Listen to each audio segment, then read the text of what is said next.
Bonjour à tous, on se retrouve pour une nouvelle vidéo. Aujourd'hui, nouveau match de GAC. On est sur le premier match de ce qui doit être la troisième semaine de cette nouvelle grande arène 3vs3. Aujourd'hui, on affronte TGA 003. Cet adversaire a la pour particularité de n'avoir que 2 GL.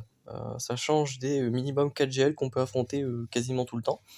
Euh, voilà, donc au moment où je commençais le match, comme vous pouvez le constater en haut à droite, il avait déjà joué 2 combats. Donc il a fait 118 bannières, donc ça fait une moyenne de 59, mais il faut ne pas oublier que le premier combat vous rapporte 10 points, donc c'est pas vraiment 59 par match, c'est... je sais pas combien d'ailleurs. Quoi qu'il en soit, on peut le voir aussi en haut à gauche, le Guaygon se tient les hanches, on va dire, ce qui veut dire qu'il a déjà subi une attaque. En effet, il a déjà fait un fail sur la Guaygon. En gros, il a tué le Guaygon lead et il a laissé Kenobi et Anakin sur le côté. Donc voilà. Donc moi du coup j'attaque le match sereinement en me disant que j'ai 20 bannières d'avance quoi qu'il arrive, donc ça c'est plutôt intéressant. Donc on commence évidemment par la GG, je vois qu'il y a une GG, donc moi j'envoie directement le Wampa au micron.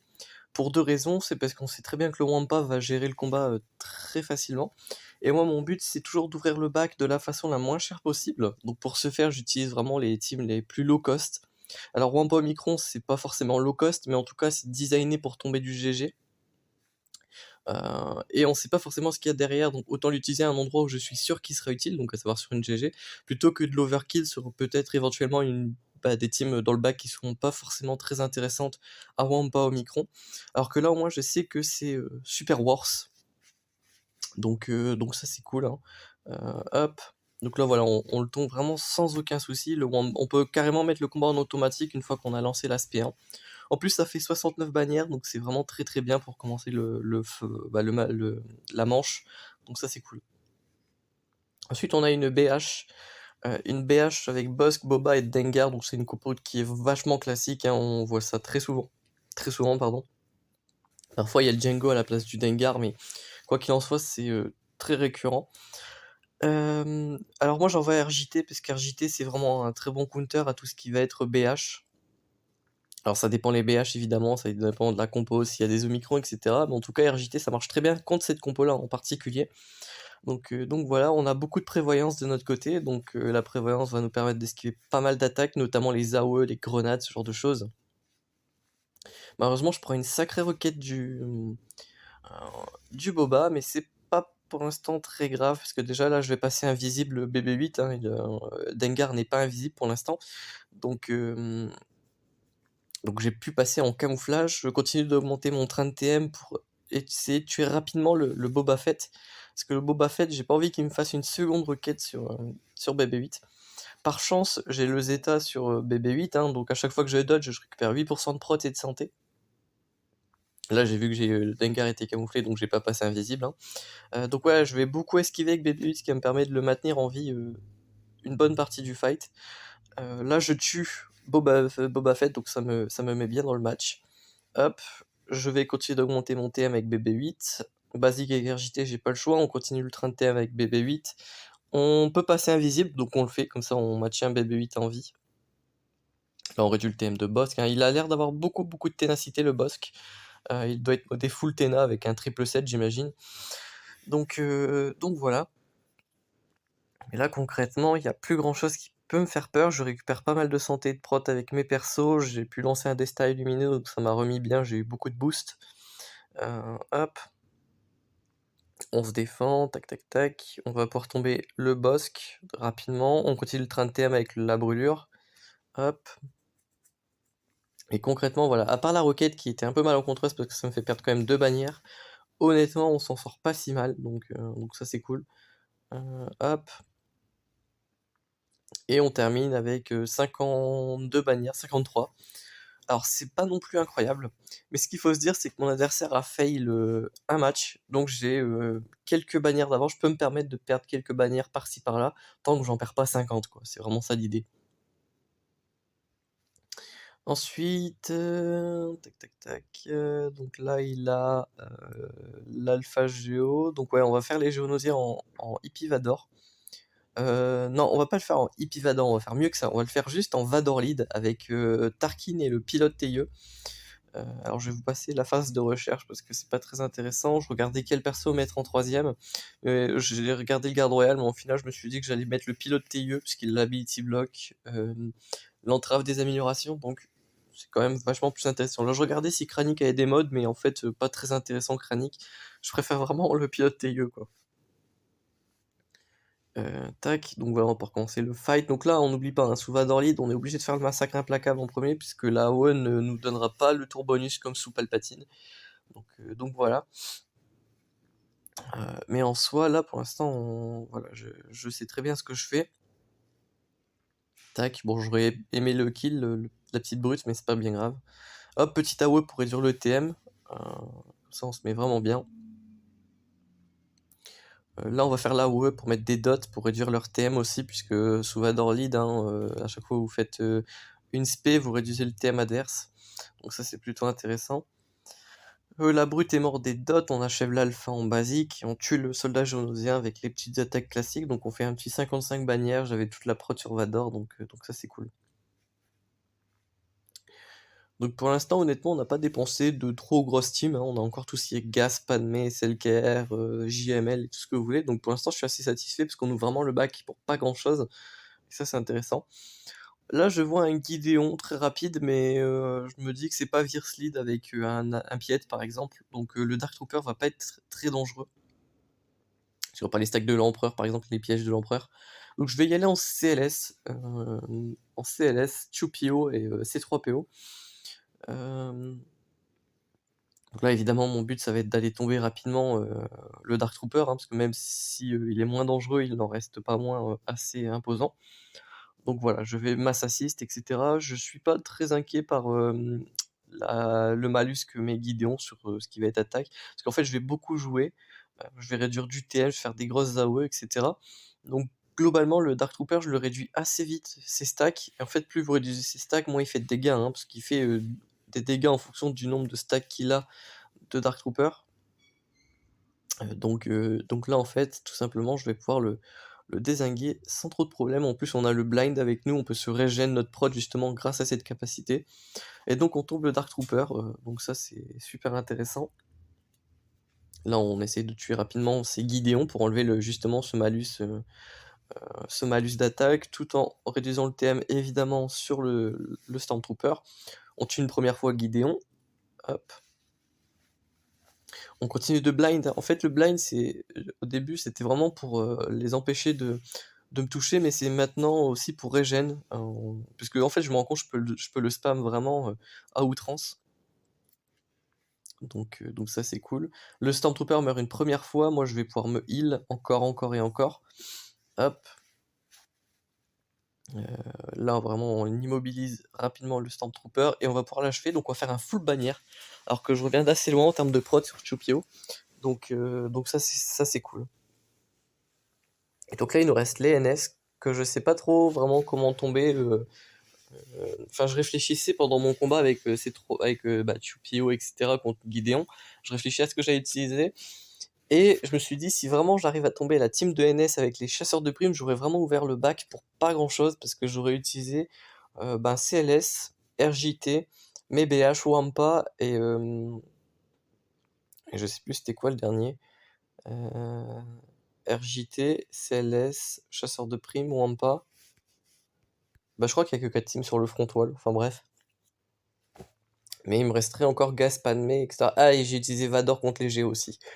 Donc, ouais, concrètement, j'aurais vraiment pas utilisé des teams surpuissantes. Donc, ça me laisse vraiment l'entièreté de mon roster pour aller flinguer le reste en overkill. Ou au moins en team équivalente si par exemple il y a de la gel dans le bac. Donc voilà, je tente les BA justement contre les NS. Donc toujours la même stratégie, hein, c'est qu'on va aller poser les armor shreds sur les persos qui tankent. Donc ça va être Daka et le zombie, hein.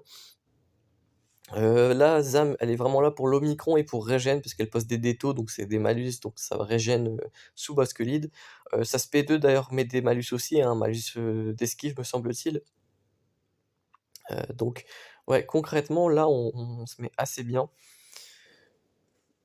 Évidemment, boss quand c'est pour son lead, pour ses capacités, et cetera. J'essaye évidemment de charger le contrat aussi, c'est quelque chose qui est assez intéressant avec les BH, évidemment.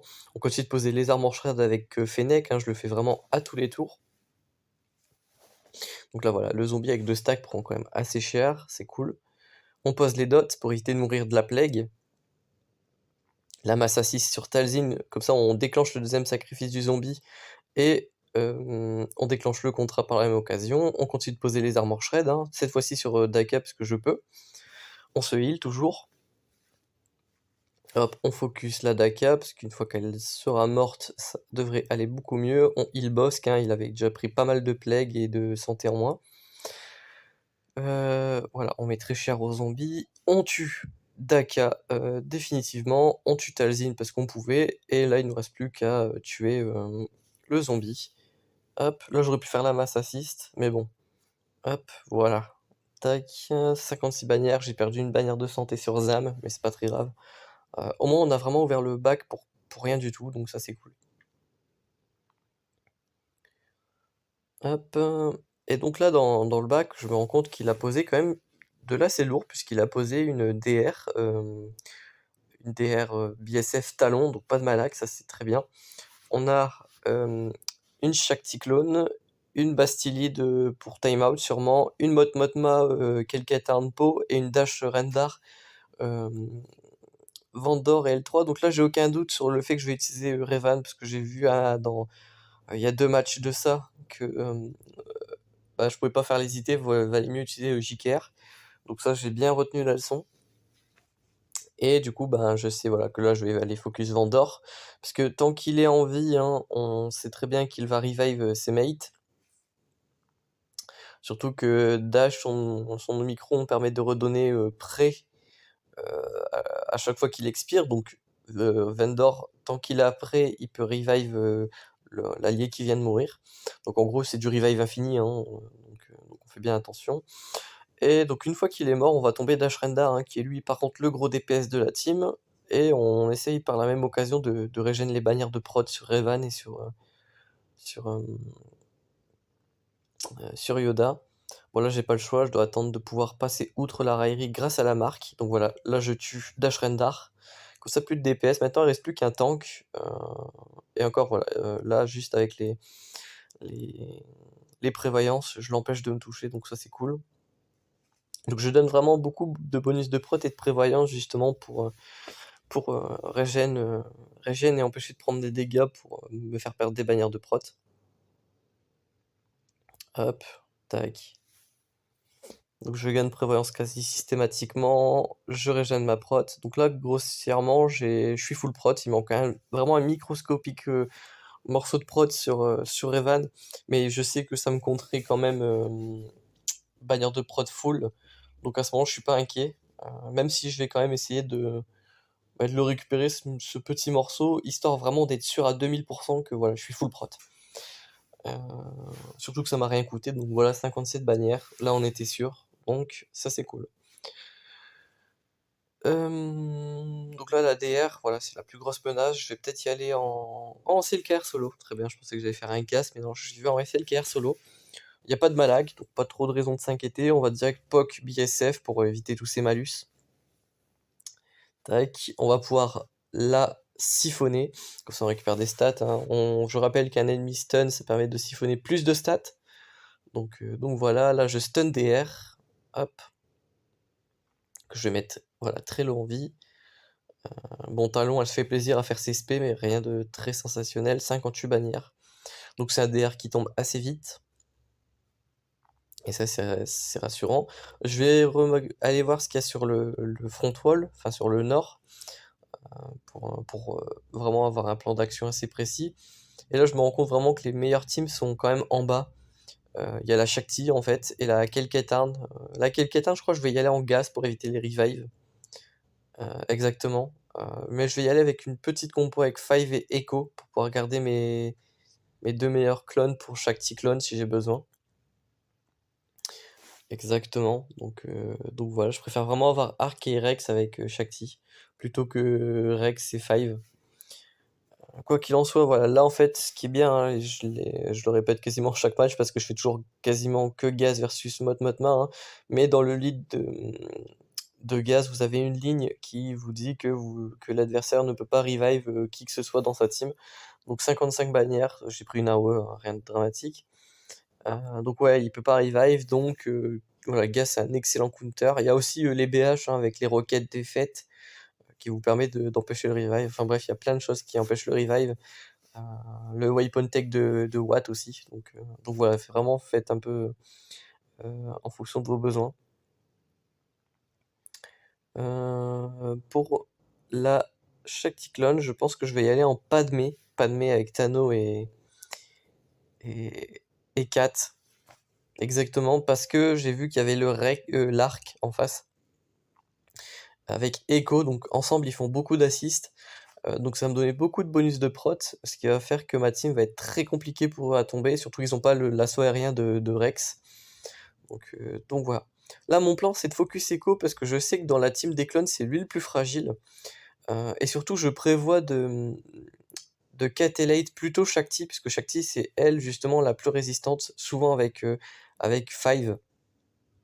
Et vraiment Echo c'est lui le plus fragile, donc il y a de fortes chances qu'il meure avec les stacks de courage. Donc je m'embête pas vraiment à vouloir le kill avec le Catalate. Hop, donc là voilà, je one-shot la Shakti, je sais qu'elle est résistante, donc moi elle meurt. En plus elle est souvent en R7 quand l'adversaire a JMK, ce qui est le cas de mon adversaire. Donc voilà.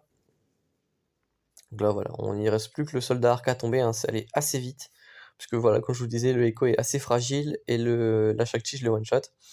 Et là il me reste un saut de quête à faire, hein, 162 000 de dégâts, il n'y a pas beaucoup d'ennemis qui peuvent y résister, donc ça c'est cool. Là, je vois qu'il reste que la Bastille avec un tank et une pauvre Ayla Sekura, donc je me dis que ça, c'est.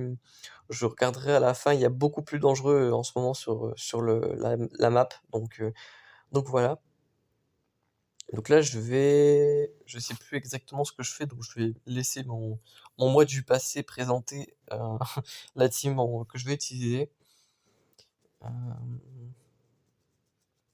Voilà, là, je regardais s'il me restait du premier ordre avec par exemple un cru, mais non, pas du tout. Donc là, je sais plus du tout. Peut-être les IT. Aucune idée. Euh, Ouais, voilà, c'est ça. Je vais y aller en JKL, Hermite et Plo Koon. Plo Koon, un excellent Jedi pour sa SP2, je vous rappelle qu'il donne beaucoup de TM. Donc là, le but hein, de la JKL, c'est d'avoir un Jedi extrêmement rapide dans votre team. Donc ici, c'est mon Hermite Yoda à 328 qui va lancer la Spellid, hein, qui va donner un tour bonus à JKL. Hop. Et donc là, ça me permet voilà, de tomber rapidement le droid de cap pour éviter un one-shot malencontreux. Une basique sur Newt, on va pas la faire sur Doku pour éviter une contre-attaque. Hop, là, voilà, le Doku qui termine à 1 point de vie. C'est un peu malencontreux, mais c'est pas grave. Voilà, le Doku, on le termine juste après. On se heal quand même pour finir full bannière. On fait la Spellid pour donner un tour bonus pardon, à JKL. Et on l'achève tranquillement. Donc voilà, 57 bannières avec un Plo Koon G11 dans la team, hein. Plo Koon qui finira G13 de mon côté, un de ces quatre, dans très longtemps, mais quand même, c'est prévu. Donc, euh, donc voilà. Donc là, on a une Vador Mission Zalbar, qui est une team qui pose beaucoup de dots avec le lead de Vador, ce qui est assez vieux comme team. J'ai pas vu ça depuis très longtemps. Donc moi, je vais y aller en officier, en rolo avec Anne et Chewie, hein, comme d'habitude. En gros, ce qu'il y a de bien dans une team où il n'y a qu'une seule menace, c'est que vous prenez votre Han Solo qui va commencer premier quoi qu'il arrive et vous pouvez stun cette menace, ce qui fait que voilà, vous êtes plutôt tranquille. Hop, tac, on stun le Zalbar, on fait une AOE avec Rolo qui fait beaucoup de dégâts. Là, on va tomber le Zalbar, on peut tomber le Vador juste après et on one-shot la mission tranquillement avec Rolo, donc 57 bannières. C'est plutôt propre. Donc voilà, hein, il n'y avait qu'une seule menace. Donc avec une seule menace, on peut juste contrôler la menace avec Han Solo et ensuite on est tranquille quoi. La question, qu'est-ce que je vais utiliser contre Wedge Lead? Je pense que je vais utiliser Hippie Vador, non? Ah non, je vais y aller en FO, très bien. Donc il n'y aura pas d'OG Kylo solo aujourd'hui. De toute façon, il n'y a pas grand chose sur lequel je pouvais le faire, donc c'est pas très grave.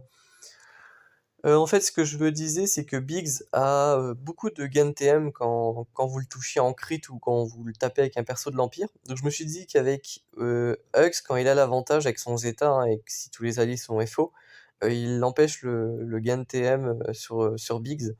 Le problème, c'est qu'il faut déjà que Hux ait l'avantage, ce qui n'est absolument pas le cas ici.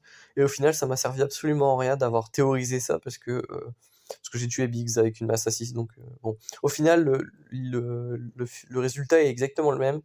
Euh, c'est juste que ça n'a pas fonctionné de la façon espérée.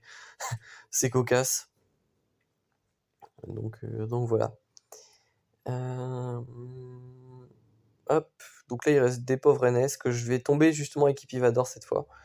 Pas Ipivador, mais Ipimarajad plutôt. Donc c'est un petit combo, hein, que je vous avais présenté, je crois, dans la dernière vidéo, que je trouve assez intéressant parce que le combo Palpatine-Marajad est assez cool. En plus, ça vous permet d'utiliser votre Vador ailleurs. Donc de recycler votre Tarkin par exemple, ou votre pilote TIE comme j'ai pu le faire, ou bien sûr, si vous jouez avec LV, votre Vador, enfin, il y a plein de possibilités d'utilisation de votre Vador une fois sorti de sa team originelle. Donc voilà, d'ailleurs, il est plus utilisé Starkiller plutôt que Thrawn dans cette compo, mais moi Starkiller je ne l'ai pas encore. Mais bon, en tout cas voilà, ça marche très bien, hein, avec l'aspect 1 SP2 de votre Marajad, ça marche très bien. En plus, c'est un perso qui est extrêmement rapide de base, donc c'est pas très compliqué d'aller lui chercher un petit 300 de speed en G11. Il faut juste avoir quelques bons modes, mais voilà, ça vous demande pas de mettre des plus 20 partout, quoi. C'est ça qui est intéressant. Hop. Tac. Donc là, les IT versus les Mandaloriens. En face, c'est des persos qui tankent assez bien, même en G12. Donc j'envoie une team qui fait beaucoup de DPS pour être tranquille. Et vous pouvez le voir que ça tombe assez vite. Donc c'est des bannières gratuites. On va pas se plaindre. Donc voilà, 57 bannières, j'ai absolument pas forcé, c'est ça qui est intéressant. Donc contre la Bastille, j'imagine que je vais utiliser mon GML parce que ça me ferait mal au cœur de ne pas utiliser ma GL dessus. Ouais, donc là, il n'y a pas d'exécuteur en défense, ce qui me surprend un peu, mais après tout, pourquoi pas. Donc voilà, là, je vais utiliser JML, Shakti et si je ne m'abuse, un Jedi. Ouais, je vais utiliser Kelketarn, voilà, c'est ça. Kelketarn que je vais up une fois se terminer. Enfin bref, j'ai plein de persos à farm. Mon plan de farm, il n'est pas encore opérationnel, mais ça devrait pas tarder. Il y a pas mal de choses cool que j'ai envie de faire. Donc là, vous l'avez compris, hein, si vous connaissez un peu le kit de GML, ici, ce qu'il va falloir surtout spammer, ça va être les spellids. Qui vont faire beaucoup de dégâts, hein. Mon GML est R9, et vu que les spellids sont basés sur la prod de GML, concrètement, là, je vais faire beaucoup de dégâts avec même des persos G11. Donc ça, c'est cool. Bon, là, j'ai Ability Block sur Kelkatin, donc c'est un peu dommage. Hop, bon, là, on fait voilà, les kills assez facilement. Il reste plus que la Bastille. Tac. Donc là, je vais pas tarder à heal mon GML, tour suivant sûrement. Bon, là, je fais un peu les spé de Kelkatarn. J'augmente les délais de Bastille, je lui enlève ses bonus. Là, je vais heal JML, voilà, parce qu'il avait perdu un peu de prot. On va éviter de perdre une bannière de prot là-dessus bêtement. Je fais les spé de Kelkatarn juste pour le plaisir de l'animation, parce que je les vois pas souvent. Et on termine Bastille tranquillement pour 57 bannières, donc ça, c'est super intéressant. J'aurais 1000 fois pu faire une escouade réduite, mais je sais pas, en vrai, j'étais tellement safe dans mon match, puisqu'il s'est fail que sur la Qui-Gon, que je me suis dit autant la jouer tranquillement. Donc voilà.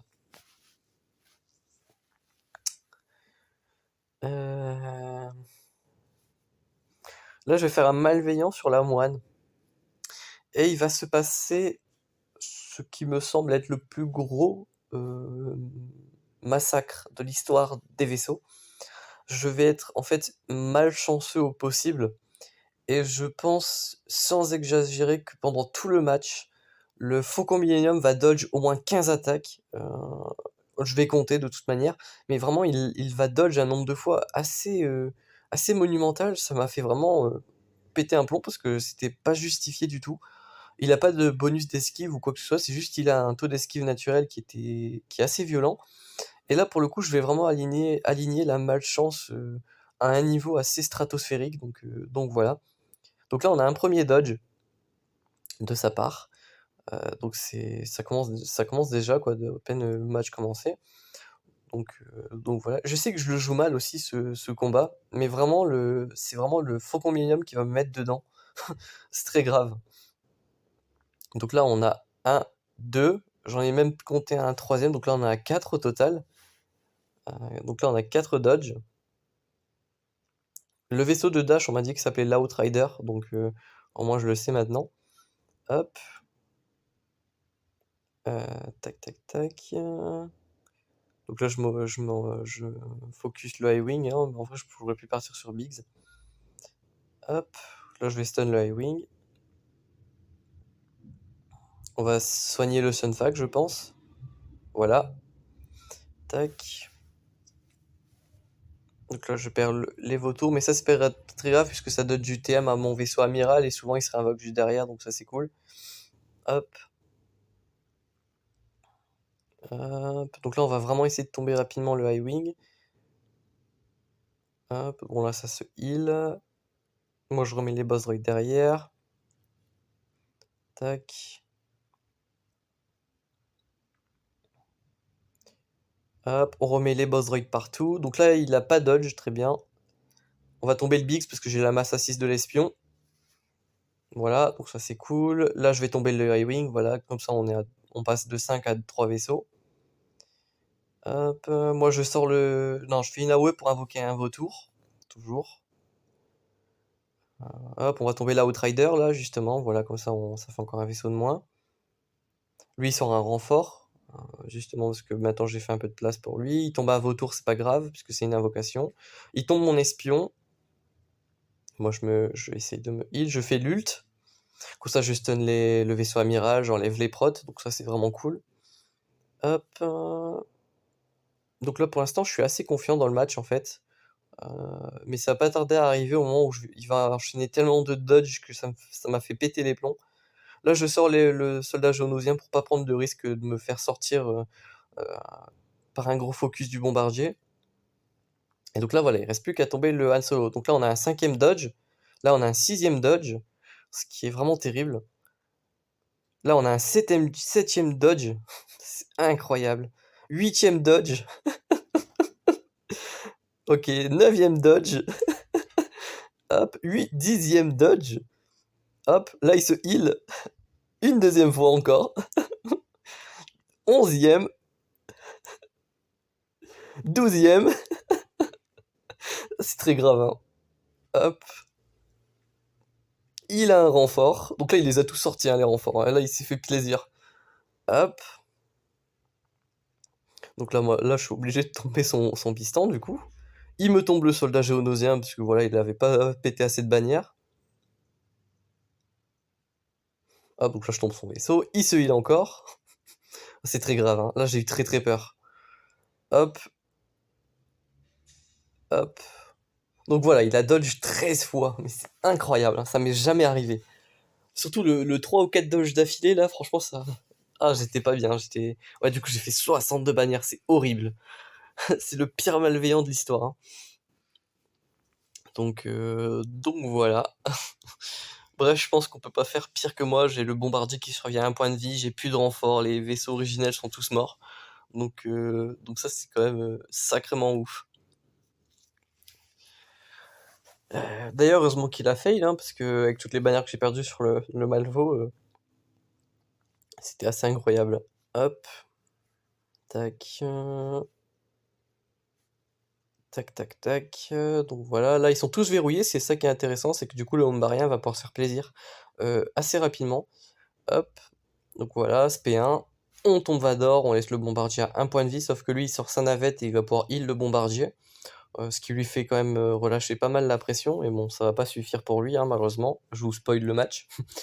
Hop, là je me heal, je donne du TM, je vais aller pouvoir tomber le bombardier du maraudeur, voilà, juste maintenant. Je mets la raillerie sur le BTL, hein, vraiment, parce que c'est son rôle de tanker. Je me mets la OT infinie, enfin je la reset. Là c'est bien, c'est que le BTL prend vraiment tout le DPS, il est très tanky, il a l'esquive des crits. Donc c'est plutôt cool que ce soit lui qui prend le focus. On sort Ahsoka pour finir le bombardier. Hop, et vraiment une fois que vous avez tué les 3 vaisseaux que j'ai tués là, donc le vaisseau de Vador, le bombardier impérial et le vaisseau du maraudeur, il y a très peu de chances qu'il vous sorte un renfort qui vous fasse très mal. À ce stade de la partie, si vous avez joué assez vite, vous allez même éviter l'ult, ce qui va être mon cas. Donc voilà, globalement ici on est assez serein, voilà, le vaisseau intercepteur est tombé, 70 bannières, c'est plutôt correct comparé à mon match juste avant, donc voilà. Et donc là, il me reste évidemment l'Exe versus le Radius. Je rappelle que je garde mes 3 meilleures flottes en offense, hein, donc voilà. Hop, tac tac tac. On va m'associer sur le vaisseau de Ré, hein. On se rappelle que la dernière fois, le vaisseau de Ré m'a laissé le Xana du Blood à 1 HP. Donc on va éviter de réitérer l'expérience, et on tombe, voilà, le deuxième pilote, le vaisseau du pilote de résistance, il reste plus que le vaisseau de peau. D'ailleurs je le marque, mais il se heal juste derrière. Je sors mon renfort, le vaisseau de Boba. Tac. Basique. Basique. Ça double tape pas, donc ça c'est un peu dommage. Tac. Hop. Donc là c'est les contre-attaques, tranquille. On se heal. On va se donner la prévalence aussi sur Boba Fett, parce que c'est lui qui a la raillerie. Hop. On a réussi à déclencher un contrat, je crois. Le contrat du Razor Crest. Hop. On tombe le bombardier stellaire, la forteresse stellaire de la flotte résistance. Une basique pour enlever la prévalence sur Poe. Ils se la remettent juste derrière en plus. Moi je lui mets la faille, très bien. Basique. Et là on va pouvoir achever tranquillement le vaisseau de Poe. Donc pas d'ult du Radius, mais bon ça aurait pas changé grand chose. 74 bannières. Donc ça c'est plutôt propre. Donc ça m'amène à un score de 2059, en sachant que j'ai eu très peu de chance sur le moine versus Malvo. Donc voilà. Enfin bref, j'arrive tout de suite vous montrer le score final. Donc, on se retrouve cette fois-ci in-game. Donc vous pouvez voir le score, hein, 2059 à 1971. Donc au final, le moine ne m'aura pas porté plus préjudice que ça. Au vu de l'écart de bannières, on a presque 100 bannières d'écart. Donc voilà. Donc je vais vous montrer un peu ce qui s'est passé. Donc voilà, il a one-shot ma Bam avec Nest et le contrebandier. Il a one-shot la Boba, bon ça c'est pas très étonnant, c'est juste des rebuts de BH qui me restaient. Il a two-shot la Poggle Lead Django et B1, donc j'ose espérer que c'est le Django qui lui a posé problème. Parce que vraiment sous Poggle Lead, Django c'est vraiment un monstre. D'ailleurs, c'est peut-être pour ça que ma prochaine GL ce sera JMK, c'est juste pour aller me chercher un Boba R7 avec les quelques prérequis intéressants de cette GL. Donc il a one shot GG, il a one shot les NS, bon ça c'est vraiment sans surprise. Dans le bac, il a tombé en one shot mon cru. Il a two shot la DR, hein. Pour moi DR c'est vraiment la meilleure team hors GL en défense en 3vs3. Il a one shot Basti Obi-Wan. C'est vraiment une team timeout, c'est le genre de team qui reste dans le bac, si vous avez plus rien pour la tomber, ça peut vraiment être problématique. Bon, il a aussi one shot la wedge, hein, il avait également posé en défense, c'est vraiment les rebuts de prérequis JML. Il a JML et JMK, je rappelle, je vais vous montrer son roster juste après si ça vous intéresse. Donc voilà, il a une molle lead, enfin j'ai une molle lead avec Sidious et Marauder, qu'il a two shot. Donc plutôt intéressant, je sais pas ce qu'il a pu utiliser contre ça pour foirer, mais c'est pas grave. Il a one shot Manut, Doku, Soldat Sith, one shot Legeo, one shot Traya et two shot la Qui-Gon Omicron, mais ça vous le saviez déjà, puisque je vous avais dit en début de vidéo, hein, qu'il avait two shot. Et les vaisseaux, il a one shot absolument tout. Bon là par contre c'est bugué, j'arrive jamais à descendre là, je sais pas si ça vous fait pareil, mais ouais, impossible de descendre, mais c'est un one shot sur le finalizer, il a one shot les flottes. En même temps, il avait Nego, Malvo et Exe en attaque aussi, donc voilà. Je vais rapidement vous montrer le roster, hein, parce que voilà, donc tous les vaisseaux, il les a tous, il a même le Radius. Donc voilà, il avait 8 millions de GP, 2 GL. Donc concrètement, en termes de GL, il n'avait pas l'avantage, par contre, le reste, il avait vraiment l'avantage partout. Il avait Molle Conquête, il a aussi Starkiller, donc c'est pas rien. Mais concrètement, ça n'a pas suffi, donc voilà.